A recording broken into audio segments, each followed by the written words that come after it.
All right, Saagar, what are you looking at? Well, the ironclad rule of media bias here at Breaking Points bears repeating. The most pernicious form of media bias is not what they choose to show you, but what they choose not to show you. Selective presentation of facts, cherry-picked headlines, curated bias is the name of the game for narratives on cable news and in the Western press. It's designed specifically to fulfill an ideological or policy agenda. And in a time of war, it is perhaps the most dangerous. In the censorious and crazy environment that we're living in today, we've seen a collective psychosis take over the media and the global elite as they push for a no-fly zone, aka World War III, with Russia.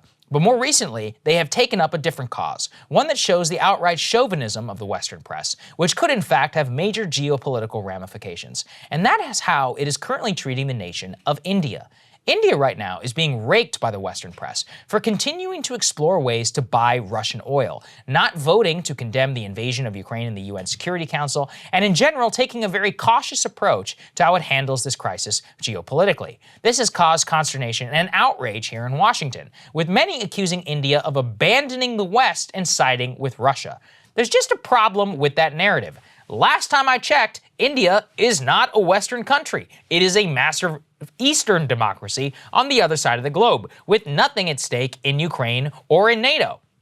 And as I said at the top, what people don't mention in all of these articles slamming India is that while India is exploring ways to buy Russian gas, the European nations that are literally in the EU, inside of NATO, bordering Ukraine, are buying Russian oil and gas right now, namely Germany.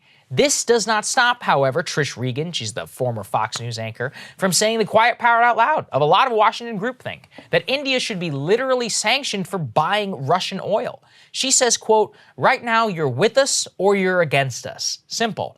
Is it that simple? Or maybe, just maybe part of the reason that we're in this goddamn mess in the first place is because we acted with chauvinism and refused to consider the interests of other countries.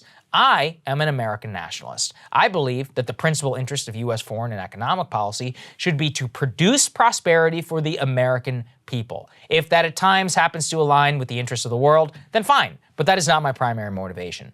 It is having that mindset that lets me appreciate this. The world does not always revolve around us, and other countries also have their own strategic interest, which is fine. What the Western press doesn't tell you about India is that they buy 70% of their arms from Russia, and they need those parts. The Indian foreign policy, going back to the days of the Cold War, has always been a non-alignment. Explicitly, don't take sides and play the US and Russia against each other. And in the modern age especially, India believes the West cannot be trusted, especially after the Obama administration continued to back Pakistan even after they funded and directed a terrorist attack in Mumbai.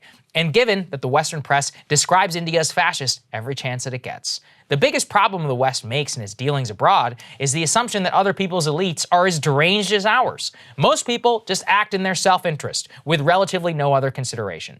India is not the only one. Take Israel, America's greatest ally, right? Israel has pointedly taken a neutral stance on the conflict to balance its own strategic priorities. Israel has a massive Russian population. In its own right, it maintains deep ties with both countries, and thus they're not jumping in the fray nearly the same way as the American and European allied West. Now look, there's a variety of reasons you're not hearing nearly the same criticism of Israel amongst our elites in public, but behind closed doors, there are whispers that they are, quote, abandoning us. No, they're not. They're doing what's best for them.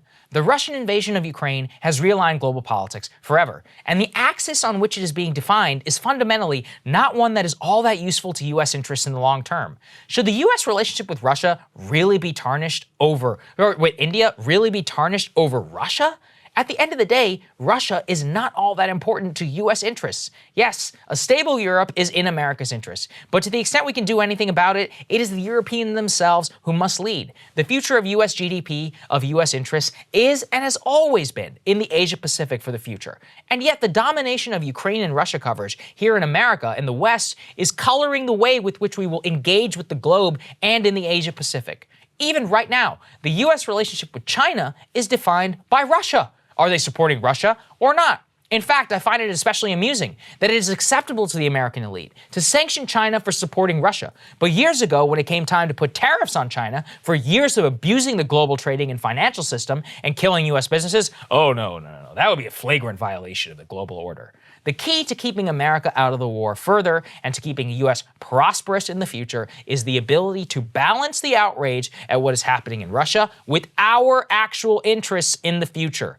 Instead, we are allowing the pull of the old world once again to suck us up into a conflict and into an ideology which is not in our long-term interest. This only serves our enemies and our adversaries in the long run. And just like the hubris of Iraq broke our position abroad for 2 decades, this too can and will have a long-standing impact on America forever. I think that's very important to consider this, Crystal, because, hey guys, we're going to be totally upfront with you. This is the most perilous time that we have ever operated in. It is so difficult just to try to sort through the news, but even more importantly, to bring you accurate information as this wave of lockdown and censorship spreads across the nation. Yeah, look, if you can become a premium subscriber today at breakingpoints.com, you're going to help us build out a vibrant, independent media ecosystem which is free of mainstream pressure. We can't tell you how important that is at a time like this. Yep, that's right. Go to breakingpoints.com to subscribe. We love you guys and we appreciate you so much.